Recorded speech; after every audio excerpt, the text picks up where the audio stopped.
Sir ನಿಮ್ ಎಷ್ಟು ದಿನ ಆಯ್ತು ನಾನು ಜಗ್ಗೇಶ್ ವರ್ಕ್ ಮಾಡಿ ಇವನ್ ಜೊತೆಗೆ ಇಲ್ಲಿ ಸಿಗ್ತಾ ಇರೋದೇ ಬಹಳ ಖುಷಿ ಆಗ್ತಿದೆ. It's so nice. ಅಂಡ್ ಇವ್ರನ್ನೆಲ್ಲ ನಾನು ಬಹಳ ಮೆಚ್ಚಿದೀನಿ, ಆಲ್ ಆಫ್ ಯು. ಈ ತರ ಇಂಡಿವಿಜುವಲಿ ಎಲ್ಲರೂ ಅತಿ ದೊಡ್ಡ energy, there all individual big forces, ಅದನ್ನೆಲ್ಲ ಜೊತೆಗೆ ನೋಡ್ತಿರೋದು. ಇನ್ನು ನಮ್ಮ ಕಂಟೆಸ್ಟೆಂಟ್ಸ್ ಏನ್ರಿ ಇದು, ವಾವ್ ಅಮೇಸಿಂಗ್ ಇದು. I am looking forward. ಖಂಡಿತವಾಗ್ಲೂ ಇವತ್ತು ದೊಡ್ಡ ಮನರಂಜನೆ ಕಾದಿದೆ, ನಾನಂತೂ ಕಾಯ್ತಾ ಇದ್ದೀನಿ. ಜಗ್ಗೇಶ್ ಸರ್, ಬಹಳಷ್ಟು ಮಹಾಸಂಗಮಗಳನ್ನ ನೀವು ನೋಡಿದೀರಾ, ಎಂಜಾಯ್ ಮಾಡಿದೀರಾ? ಇಲ್ಲ ನಾನು ಯಾವುದೋ ಇಲ್ಲ ಎಸ್ಕೇಪ್ ಆಗ್ಬಿಡ್ತಾ ಇದೆ, ಇರೋದು ಹೇಳ್ಬಿಡ್ತೀನಿ. ಕಾರಣ ಏನಂದ್ರೆ ತುಂಬಾ ದೀರ್ಘವಾಗಿ ನಡೆಯುತ್ತೆ ಅಂತ ಅಂದ್ಬಿಟ್ಟು ಕತೆ ಕಟ್ತಿದ್ದೆ ನಾನು. ಬಟ್ ಇವತ್ತು ನಾನು ಮನಸ್ಸಿಂದ ಪ್ರೀತಿಯಿಂದ ಬಂದಿದ್ದೀನಿ. ಕಾರಣ ಏನು ಅಂತ ಅಂದ್ರೆ ನಮ್ಮ ZTVಗೆ ಧನ್ಯವಾದ ಅರ್ಪಿಸ್ಬೇಕು. ಮಕ್ಕಳನ್ನ ತಯಾರು ಮಾಡಿದ್ದಾರೆ ಡ್ರಾಮಾನಲ್ಲಿ, ದೊಡ್ಡವ್ರನ್ನ ತಯಾರು ಮಾಡಿ ಬಿಟ್ಟಿದ್ದಾರೆ, ಹಾಡೋರ್ನ ತಯಾರು ಮಾಡಿದ್ದಾರೆ. ಈಗ ಈ ಒಂದು ಸ್ಟೇಜ್ ಅಲ್ಲಿ ನಟಿಯರನ್ನ ಡೆವಲಪ್ ಮಾಡ್ತಾರೆ, ಮೋಸ್ಟ್ ಇಂಪಾರ್ಟೆಂಟ್.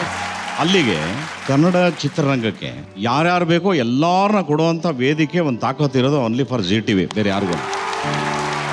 ಅದರಲ್ಲೂ ಇವಾಗ ಇವತ್ತು ಯಾರು ಹೆಣ್ಮಕ್ಳು ಹೀರೋಯಿನ್ಸ್ಗಳಾಗಿ ಎಲ್ಲ ತಯಾರಾಗ್ತಿದ್ದಾರೆ, ಅವ್ರಿಗೆ ಲೆಸನ್ ಇದು. ಹೀರೋಯಿನ್ ಅಂದಿದ ತಕ್ಷಣನೇ ಒಂದು ಜಸ್ಟ್ ಕೊಟ್ಟಿರೋ ಡೈಲಾಗ್ ಹೇಳೋದು, ಅವ್ರು ಹೆಂಗ್ ಫೇಸ್ ಮಾಡ್ಬೇಕು, ಯಾವ ತರ ಆಕ್ಟ್ ಮಾಡ್ಬೇಕು, ಅಳು ಇದ್ದಾಗ ಹಾಗೆ, ನಗು ಇದ್ದಾಗ ಹಾಗೆ, ಎಲ್ಲವನ್ನು ಕೂಡ ನವರಸಭರಿತವಾಗಿ ಕಲ್ತ್ಕೋಬೇಕು ಅಂದಾಗ ಒಂದು ಪರಸ್ಪರ. ಇವಾಗ ಹೇಗೆ ಒಂದು ಬಿಸ್ನೆಸ್ ಮಾಡ್ಬೇಕಾದ್ರೆ ಇಮಿಡಿಯೇಟ್ ಆಗಿ ಎಂಟ್ರಿ ಕೊಟ್ಬಿಟ್ಟು ಸರ್ ನಾವು ಕೂಡ ಬಿಸ್ನೆಸ್ ಮಾಡ್ತೀವಿ ಅಂದ್ರೆ ಅವ್ರು ಫೇಲ್ಯೂರ್ ಆಗ್ತಾರೆ. ಒಬ್ಬ ಬಿಸ್ನೆಸ್ ಮ್ಯಾನ್ ಜೊತೆ ಸೇರ್ಕೋಬೇಕು, ಅವ್ನು ಹೆಂಗ್ ಮಾಡ್ತಾನೆ ಕಲ್ತ್ಕೋಬೇಕು, ಆಮೇಲೆ ನಿಧಾನಕ್ಕೆ ಅವನು ಯುಲ್ ಬಿಕಮ್ ಇಂಡಿಪೆಂಡೆಂಟ್. ಹಾಗೆ ಈ ಒಂದು ವೇದಿಕೆ ಹಾಗೆ ಎಲ್ಲರಿಗೂ ತಯಾರು ಮಾಡ್ತಾರೆ. ಇದೆಲ್ಲದಕ್ಕಿಂತ ತುಂಬಾ ಖುಷಿ ನನಗೇನು ಅಂದ್ರೆ ಈ ಫ್ಲೋರು ನನ್ನ ಬದುಕಿನ ಭಾಗ್ಯದ ಬಾಗಿಲು. ಯಾಕಂದ್ರೆ 78 ಅಲ್ಲಿ ನಾನು PUC ಫೇಲ್ ಆದಾಗ ಟೈಮ್ ಪಾಸ್ಗೆ ಇಲ್ಲಿ ಬರ್ತಿದ್ದೆ. ಬಂದಾಗ ಅವಾಗ ಬನಶಂಕರಿ ಅಂತ ಒಂದು ಚಿತ್ರ ಇಲ್ಲೇ ದೊಡ್ಡ ಸೆಟ್ ಹಾಕಿದ್ರು. ಅವಾಗ ಯಾರೋ ಜೂನಿಯರ್ ಆರ್ಟಿಸ್ಟ್ಗಳು ಸ್ವಲ್ಪ ಏನೋ ಕಮ್ಮಿ ಇದ್ರು ಅಂತ ಹೇಳಿ ನನ್ನ ಕರೆದು ನೀನು ಬರಪ್ಪ ಅಂದಾಗ ನನಗೆ ಬಹಳ ದೊಡ್ಡ ಆನಂದ. ನಾವು ಫಿಲಮ್ ಅಲ್ಲಿ ಬರ್ತೀವಿ ಅಂತ ಹೇಳಿ ಪಂಚೆ ಗಿಂಚೆ ಎಲ್ಲ ಉಡಿಸಿ ಭಕ್ತನ ಮಾಡಿ ತಲೆಗೆ ಪೇಟ ಕಟ್ಟಿ ಹಿಂಗಂತ ನಿಂತಿರೋದು. ಅಲ್ಲಿ ಒಂದು ಸ್ಪಿರಿಟ್ ಹುಟ್ಟಿದ್ದು ನನಗೆ. ಅದು ಆದ್ಮೇಲೆ ಪಾಯಿಂಟ್ ಪರಿಮಳ ಅನ್ನೋ ಒಂದು ಪಿಕ್ಚರು ನಮ್ಮ ಮಂಜುಳಾ ಮೇಡಮ್ ಅವರು ಇಲ್ಲಿ ಸೆಟ್ ಹಾಕಿದ್ದಾರೆ, ಪ್ರಭಾಕರ್ ಅವರು ಎಲ್ಲರೂ ಇದ್ದಾರೆ. ನನಗೆ ಒಂದು ದೊಡ್ಡ ಕನಸು, ಒಂದು ದಿನ ಸಿನಿಮಾ ರಂಗಕ್ಕೂ ನಾವು ಬರಬೇಕು, ಇದೇ ಸೆಟ್ ಅಲ್ಲಿ ನಾವು ಕೂಡ ಸೆಟ್ ಹಾಕುವಂತ ಆರ್ಟಿಸ್ಟ್ ಆಗಿ ಬೆಳಿಬೇಕು ಅಂತ ಒಬ್ಬ ಕನಸು ಕಾಣ್ತಾನೆ. ಆ ಕನಸು ಕಂಡಿದ್ದ ಜಾಗ I did it. Shivanna picture ಅಲ್ಲಿ ಇಲ್ಲಿ ಬಹಳ ಬ್ಯೂಟಿಫುಲ್ ಸೆಟ್ ಹಾಕ್ತೆ ನಾನು ಈ ಸೆಟ್ಟಲ್ಲೇ ವರ್ಕ್ ಮಾಡಿದ್ದೀನಿ. ಸುಂದರ ಕೃಷ್ಣ ಅರಸ್ ಅವರು ನಮ್ಮ ಮಾವನ ಪಾತ್ರ ನಾನಿಲ್ಲಿ ಆಕ್ಟ್ ಮಾಡಿದ್ದೀನಿ. ಆಗ ಒಂದು ಗಳಿಗೆ ಕಣ್ಣಲ್ಲಿ ನೀರು ಬಂತು ನನಗೆ. ಅವತ್ತಿನ ದಿನ ಅಲ್ಲಿ ಬಡ್ಡಿ ಮಗನೇ ಏನು ಅದೃಷ್ಟ ನಿನಗೆ, ಅವತ್ತೊಂದು ದಿನ ಕನಸ್ಕಂಡೆ. ಇವತ್ತು ಅದೇ ಫ್ಲೋರಲ್ಲಿ ಸೆಟ್ ಹಾಕ್ಬಿಟ್ಟಿದ್ಯಲ್ಲ, ಪಾಠ ಬಿಟ್ಟೆ, ನಾನೇ ಪ್ರೊಡ್ಯೂಸರ್ ಆ ಪಿಕ್ಚರ್ಗೆ. ಬಹಳ ದೊಡ್ಡ ಹಿಟ್ ಆಯ್ತು. ಹಾಗೆ ಈ ಜಾಗಗಳಿದಾವಲ್ಲ, ಈ ಜಾಗ ಬಂದು ಕಲಾವಿದರಿಗೆ ನಾನು ಎಲ್ಲರಿಗೂ ವಿನಂತಿ ಮಾಡ್ತೇನೆ, ಇಲ್ಲಿ ಪ್ರತಿಯೊಂದು ನೆಲದ ಮೂಲೆಗೂ ಯಾರು ನಮಸ್ಕಾರ ಮಾಡಬೇಕು ಒಳಗಡೆಗೆ. ಯಾಕೆ ಅಂದ್ರೆ ಈ ಒಂದು ಸೆಟ್ ಅಲ್ಲಿ ರಾಜ್ಕುಮಾರ್ ಅವರಿಂದ ಹಿಡಿದು ಅನೇಕ ಕಲಾವಿದರು ಕೂಡ ಇಲ್ಲಿ ಆಕ್ಟ್ ಮಾಡಿದಂತ ಜಾಗ ಇದು. ಇದು ದೇವಸ್ಥಾನ ಕಲಾವಿದರಿಗೆ. ಈ ದೇವಸ್ಥಾನದಲ್ಲಿ ನಿಮಗೆ ಸೆಟ್ ಹಾಕಿದ್ದಾರೆ, ನಿಮಗೆ ಕೂರಿಸಿದ್ದಾರೆ. You are so lucky. ಇವತ್ತೆಲ್ಲ ಕಲಾವಿದರು ನಾವಿಲ್ಲಿ ಕೂತ್ಕೊಂಡು ಮೀಸೆ ತಿರುತ್ತಿ ಅಂದ್ರೆ ಎಲ್ಲ ನನ್ನ ಹಿರಿಯ ಕಲಾವಿದರ ಪಾದ ಕಮಲಗಳಿಗೆ ಸೇರ್ಬೇಕು ಆ ಯಶಸ್ಸು. ಅವರಿಂದ ನಾವು ಹಂಗೆ ದೊಡ್ಡ ಕನಸು ಕಂಡ್ವಿ ಅಂತ ಒಂದು ಸ್ಟೇಜಲ್ಲಿ ತಾವಿದ್ದೀರಿ. ಈ ಕಾರ್ಯಕ್ರಮ ಯಶಸ್ವಿ ಆಗ್ಲಿ, ನಿಮ್ಗೆಲ್ಲ ಒಳ್ಳೆ ಹೆಸರು ಬರ್ಲಿ. ಸೂಪರ್ ಸೂಪರ್, ಸಖತ ಬೆಳೀರಿ ನೀವೆಲ್ಲ. ಸರ್, ನಮಗ್ ಬಹಳ ವಿಶೇಷ ಏನು ಗೊತ್ತಾ, ನೀವಿಬ್ರು ಜೋಡಿಯಾಗಿ ಫಸ್ಟ್ ಟೈಮ್ ಈ ಮಹಾಸಂಗಮದಲ್ಲಿ ಬಂದಿರೋದು.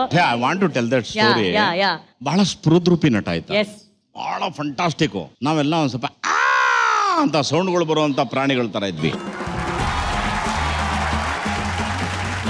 ಮೇಕಪ್ ಅಲ್ಲಿ ರೆಡಿ ಆದ್ವಿ, ಬಟ್ ವಿತೌಟ್ ಮೇಕಪ್ ಬಹಳ ಸುಂದರ. ಅವತ್ತಿನ ಕಾಲದ ಹೀರೋಯಿನ್ಸ್ಗಳು ಇದಾರಲ್ಲ, ನೀನು ಒಬ್ಳಿದ್ಯಾ ಅದ್ರಲ್ಲಿ. ಇವೊಂದು ಯಾವ್ದಾದ್ರು ಪಾರ್ಟ್ ಅಂತಂದ್ರೆ ಎಲ್ಲ ಕ್ಯೂ ನಿಂತ್ಕೊಂಡು ನಿಮ್ ಜೊತೆ ಆಕ್ಟ್ ಮಾಡೋಣ. ಅಮ್ಮ ದೇವ್ರ ಸತ್ಯವಾಗೋ, ಇವ್ರು ಯಾರು ನಮ್ ಜೊತೆ ಆಕ್ಟೇ ಮಾಡ್ತಿರ್ಲಿಲ್ಲ, ಬರ್ತಿರ್ಲಿಲ್ಲ. ಇವನು ಅಂದ್ರೆ ಫುಲ್ ಕ್ಯೂ ನಿಂತ್ಕೊಬಿಡೋರು. ಅವಾಗ ನಾನೇನ್ ಮಾಡಿದೆ, ಮಾಡ್ತೀನಿ ತಡೀರಿ ನಿಮ್ಗೆ ಅನ್ಬಿಟ್ಟು ಬಾಂಬೆ ಕಡೆ ಹೊರಟ್ಬಿಟ್ಟೆ. ಅಲ್ಲಿ ಹೋಗ್ಬಿಟ್ಟು ಎಲ್ಲ ಸುಂದರನೇ ತಗೊಂಡ್ಬಿಟ್ಟು ಇಲ್ಲಿ ಪಾರ್ಟ್ ಮಾಡ್ಕೊಂಡು ನಮ್ ಕಾಲ ಅಂದ್ರೆ ಇವ್ರ ಜೊತೆ ಆಕ್ಟ್ ಮಾಡ್ತಿರ್ಲಿಲ್ಲ ಅಂದ್ರೆ ಅದಕ್ಕೆ ಕಾರಣ ತಿಂದಾಕ್ ಬಿಡ್ತಾರೆ, ನಾವು ಕಾಣಲ್ಲ ಫ್ರೇಮ್ ಅಲ್ಲಿ ಅಂತ ಅಷ್ಟೇ. ಏನಂದ್ರೆ ಕಲಾವಿದರು ಮಕ್ಕಳಾಗಿದ್ದು ಬಿಡ್ಬೇಕು. ಯಾವ ಕಲಾವಿದರು ಮಕ್ಕಳಾಗಿರ್ತಾರೆ ಅಲ್ಲೆಲ್ಲೂ ಕೂಡ ಹಿರಿಯರು ಚಪ್ಪಾಳೆ ಹೊಡಿತಾರೆ. ಹಾಗಾಗಿ ಮಕ್ಕಳ ಒಳಗಡೆ ಹೇಗಿರುತ್ತೆ ಮನಸ್ಸು, ಹಾಗೆ ಕಲಾವಿದರು ಒಳಗೂ ಹಂಗೆ ಇರ್ಬೇಕು. ಬಟ್ ಆ ಮಗುವಿನ ಮನಸ್ಸಿನ ನೀವಿಬ್ರು ಆ ಹಳೆ ಹಾಡಿಗೆ ಹಳೆ ನೆನಪುಗಳಿಗೆ ಮತ್ತೆ ಬದುಕಿದ್ದು ಎಷ್ಟು ವಿಶೇಷವಾಗಿತ್ತು. ಹೇಳಕ್ ಅಸಾಧ್ಯ. ಇವತ್ತು ನೋಬಡಿ ನೋಸ್. ನಾನು ಯಾವತ್ತೂ ಬಹುತೇಕ ಒಬ್ಬನೇ ಇರ್ತೀನಿ. 7-8 ಗಂಟೆಗಳು ನಮ್ಮ ಎಲ್ಲ ಇದ್ದಾರೆ, ನಮ್ಮ ಗನ್ಮ್ಯಾನ್ಗಳೆಲ್ಲ ಕೇಳ್ಬೇಕು ನೀವು. ನಾ ಯಾರ ಹತ್ರ ಮಾತಾಡಲ್ಲ, ಒಬ್ಬನೇ ಇರ್ತೀನಿ. ಬಟ್ ಯಾವಾಗೋ ಒಂದು ಸರಿ ನಾನು ಟಿವಿ ಆನ್ ಮಾಡಿದಾಗ ಎಲ್ಲ ಹಿರಿಯ ಕಲಾವಿದರು ಪಿಕ್ಚರ್ಗಳು ಬಂದಾಗ you don't believe I swear on my mother ಒಬ್ಬನೇ ಹೇಳ್ತಾ ಇರ್ತೀನಿ. ಅಯ್ಯೋ ಹೋಗ್ಬಿಟ್ರೆ ಎಲ್ಲಾರು ಎಲ್ಲ ಹೊಟ್ಟೋದ್ರೆ ಯಾರಿದ್ದಾರೆ ನಮಗೆ ತಿರ್ಗಾ ನೆಕ್ಸ್ಟ್ ಜನರೇಷನ್ಗೆ ನಮ್ಮ ಮಾತಾಡಿಸೋರು ಯಾರಿದ್ದಾರೆ ಅನ್ನೋದು ಒಬ್ಬನೇ ಅಳ್ತೀನಿ ಕೂತ್ಕೊಂಡು. ಹಾಗೆ ನಾನು ತುಂಬಾ ಭಾವುಕನಾಗ್ತೀನಿ. See that was the strength of our old actors. ಅವರ ಸ್ಟಾಮಿನಾ ನಂಗೆ ಅಂದ್ರೆ ನಮ್ಮಂತ ಸಾಮಾನ್ಯರು ಏನೇನು ಇಲ್ದಿರೋ ಕೇರ್ ಆಫ್ ಫುಟ್ಪಾತ್ಗಳು ಇವತ್ತೊಂಚೂರು ಹೆಸರು ಮಾಡಿದ್ದೀವಿ ಅಂದ್ರೆ ಎಲ್ಲ ಹಿರಿಯರ ಆಶೀರ್ವಾದ. That was the beauty. Ramesh sir, you were enjoying like. ಇಲ್ಲ, ರಮೇಶನ್ ಬಗ್ಗೆ ಇನ್ನೊಂದಿದೆ ವಿಷಯ ನಾನು ಹೇಳಿಲ್ಲ, ಯಾರಿಗೂ ಹೇಳಿಲ್ಲ. ನಾನು ಆತನ ಜೊತೆ ವರ್ಕ್ ಮಾಡ್ಬೇಕಾದ್ರೆ ನಾನು ಬೆಳಗಿನ ಜಾವ ಏನಾದ್ರು ನೋಡಿದೆ, ನಾನು ಯೂಸ್ ಸಿ ರಮೇಶ್ ಒಂದು ಟೇಬಲ್ ಮೇಲೆ ಲೈಟ್ ಹಾಕೊಂಡು ಇಷ್ಟು ಪೇಪರ್ ಇಟ್ಕೊಂಡು ಏನೋ ಬರೀತಾ ಇರೋರು. ನಾನು ನನ್ನ ಮೇಕಪ್ ಮ್ಯಾನ್ ಕೇಳಿವೆ, ಏನ್ರಿ ಏನ್ ಬರೀತಾ ಕೂತಿರ್ತಾರ ಅವರು ಅಂತ. ಸರ್ ಅವ್ರಿಗೆ ಏನೇನ್ ಥಾಟ್ಸ್ ಬರುತ್ತೋ ಬರೀತಾ ಇರ್ತಾರೋ ಏನೋ ಗೊತ್ತಿಲ್ಲ ಸರ್ ಅಂತ. ನಂಗೆ ನಾಚಿಕೆ ಆಯ್ತು. No no no no I have to change ಅಂತ ಹೇಳಿ ನಾನು ಪುಸ್ತಕ ಓದೋದು ಕಲ್ತ್ಕೊಂಡೆ ಇವನಿಂದ. ಹಾಗೆ ನಾನು ನೋಡಿದಂತ ಬಹಳ ಅದ್ಭುತವಾಗಿ ಟೈಮ್ ನ ವೇಸ್ಟ್ ಮಾಡದೇ ಇರೋ ನಟ ಶಂಕರ್ ನಾಗ್ನ ಬಿಟ್ರೆ ಈತನೇ. Will never waste the time. ಬಹಳ ಅದ್ಭುತವಾಗಿ ಇವತ್ತು ಯಾರಾದ್ರೂ ಒಬ್ಬ ನಟ ನಮ್ಮ ತಲೆಮಾರವನು ಸಂತೋಷವಾಗಿ ಬದುಕ್ತಿದ್ದ ಅಂದ್ರೆ ಇಟ್ಸ್ ರಮೇಶ್ ಅಂತ ಹೇಳಕ್ಕೆ. ಹಾಗೆ ಥ್ಯಾಂಕ್ ಯು ಜಗ್ಗೇಶ್. ನಾನು ಆ ಟೈಮಲ್ಲಿ ಅರಗಿಣಿಯಲ್ಲಿ ಒಂದು ಕಾಲಮ್ ಬರೀತಾ ಇದ್ದೆ, ಹಲೋ ರಮೇಶ್ ಸ್ಪೀಕಿಂಗ್ ಅಂತ. ಆಗ ಫಸ್ಟ್ ಜಗ್ಗೇಶ್ ನ ಮೀಟ್ ಮಾಡಿ, ಸರ್ ನಿಮ್ ಲವ್ ಸ್ಟೋರಿ ಬಹಳ ಚೆನ್ನಾಗಿದೆ ಹೇಳಿ ಸರ್ ಅಂತೆ. ಅವ್ರು ಇಡೀ ಕಥೆನ ನಾನು ಹೇಳಿದ್ರು, ಅದನ್ನ ನಾನು ಬರ್ದಿದ್ದೆ. ಅವತ್ತೇ ಅವ್ರಿಗೆ ಏನೇನು ತೊಂದರೆಗಳನ್ನ ಎದುರಿಸಿ ಪ್ರೀತಿ ಮಾಡಿದ್ರು, ಆ ಮದುವೆನ ಹೆಂಗ್ ಗೆಲ್ಲಿಸ್ಕೊಂಡ್ರು, ಅದೊಂದು ದೊಡ್ಡ ಕತೆ.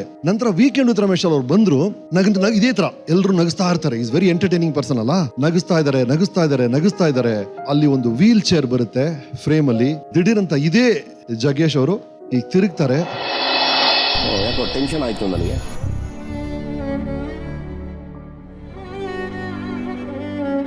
ಅವ್ರ ಕಣ್ಣೀರನ್ನ ತಡ್ಕೊಳಕ್ಕೆ ಆಗಲ್ಲ ಅವ್ರಿಗೆ, ಯಾಕಂದ್ರೆ ಅವ್ರ ಫಾದರ್ಗೆ ಡಯಾಬಿಟಿಸ್ ವಿಪರೀತ ಆಗಿ ಅವ್ರ ಕಾಲನ್ನೇ ತೆಗಿಬೇಕಾಗಿ ಬರುತ್ತೆ.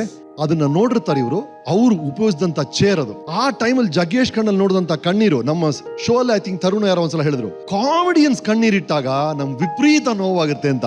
ಅದು ಆಗಿದ್ದು ಅವರಲ್ಲಿದ್ದ ಸೆನ್ಸಿಟಿವ್ ಪೋರ್ಷನ್ ಇದೆಯಲ್ಲ, ನೀವೆಲ್ಲ ನೋಡ್ತಾ ಇರೋದ ನಗ್ನಗ್ತಾ ಇರೋ ಪೋರ್ಷನ್, ಅದರ ಹಿಂದೆ ಬಹಳ ಗಂಭೀರವಾದಂತ ಆ ಛಲ ಇದೆಯಲ್ಲ, ಅವ್ರಿಗಿರೋ ಛಲ ಇದೆಯಲ್ಲ. ಸರ್ MP ಸರ್, ಅವರು MP ಸರ್ ಅವ್ರು ಹೇಳ್ತಾ ಇದ್ರು ಎಷ್ಟು ಕಷ್ಟ ರಾಜಕೀಯ ಅನ್ನೋದು. ಅದರಲ್ಲಿ ಒಬ್ಬರ ನಟ ಕಾಮಿಡಿ ಹೀರೋ ಆಗಿ, ಡೈರೆಕ್ಟರ್ ಆಗಿ, ಸಿಂಗರ್ ಆಗಿ, ಕೊನೆಗೆ ನಮ್ಮ ರಾಜ್ಯದ MP ಆಗ್ತಾರಂದ್ರೆ ದಟ್ ಇಸ್ ಜಗ್ಗೇಶ್.